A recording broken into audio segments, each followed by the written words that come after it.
नैतिक और मोहित अक्षरा से मिलने के लिए उसके घर के सामने वाले रास्ते से ना आकर पीछे के रास्ते से आते हैं छत के सहारे। फिर अक्षरा पूछती है कि आप आगे वाले दरवाजे से क्यों नहीं आए, तो नैतिक बता देता है कि वो क्यों नहीं आए। फिर अक्षरा पूछती है कि आने का क्या कारण था, बताइए तो सही। नैतिक कहता है कि मैं आपसे माफ़ी मांगने के लिए आया हूँ। मोहित नैतिक के साथ आकर उसके घर में छुप कर बैठ जाता है। फिर भोला भैया पूछता है कि कौन है वहाँ। फिर मोहित एक मटकी फेंक देता है ताकि भोला का ध्यान दूसरी ओर आकर्षित हो सके। फिर मोहित भागता हुआ नैतिक अक्षरा के पास आता है। नैतिक कहता है कि अगर आप किसी और लड़के से बात करेंगे तो मुझे कैसा लगेगा, मुझे जलन हो रही थी, आप मानी हो या नहीं। फिर मोहित कहता है कि चलो यहाँ से। फिर नैतिक फिर पूछता है कि आप मानी है या नहीं। फिर अक्षरा मान जाती है और वहाँ पर भोला भैया भी आ जाता है और अक्षरा दीदी से पूछता है कि क्या हुआ। तो अक्षरा कहती है कि यहाँ पर कॉकरोच आ गया था मेरे कमरे में। फिर वहाँ से नैतिक चला जाता है। फिर अक्षरा नैतिक के ख्यालों में खो जाती है। फिर नैतिक के घर सभी गहने लेने लगते हैं। राजश्री कहता है कि समझ में नहीं आता कि कौन सा गहना लें और कौन सा नहीं, तो उन्हें एक हार पसंद आ जाता है। तो गायत्री जी कहती है कि ये हार अक्षरा के लिए ले लीजिए हमारी तरफ से। राजश्री मना करती है, लेकिन गायत्री जी कहती है कि हम अपनी बहू को ये गहने दे रहे हैं, आप कौन होती हैं मना करने वाली।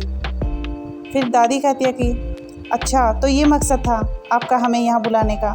फिर सभी हंसने लगते हैं और अक्षरा के लिए हार पसंद कर लेते हैं जो बहुत सुंदर होता है। फिर धनिया कहती है कि हम गहने नहीं, हम तो अक्षरा दीदी के ससुराल देखने आए हैं। नंदिनी कहती है तो चलिए ठीक है, आपको हम अपना घर दिखाते हैं।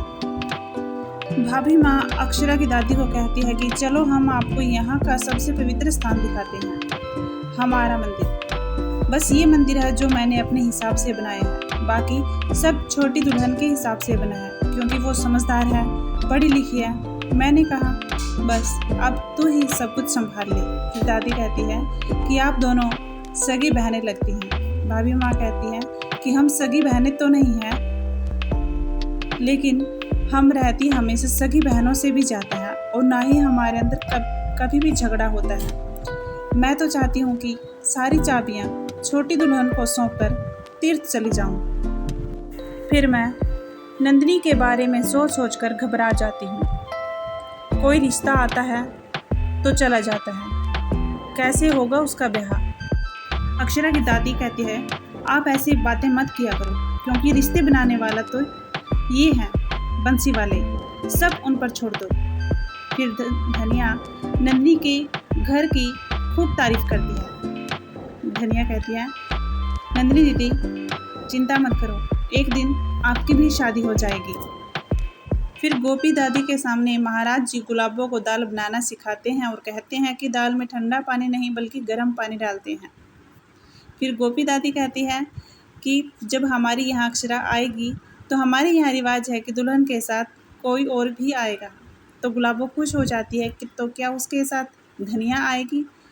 फिर हाथ जोड़कर सब खाने की तैयारी में करने लगते हैं और राजश्री कहती है कि इनके यहाँ तो हमारे से भी ज़्यादा बहुत कठोर रूल हैं। और फिर सब खाने की प्रशंसा करने लगते हैं।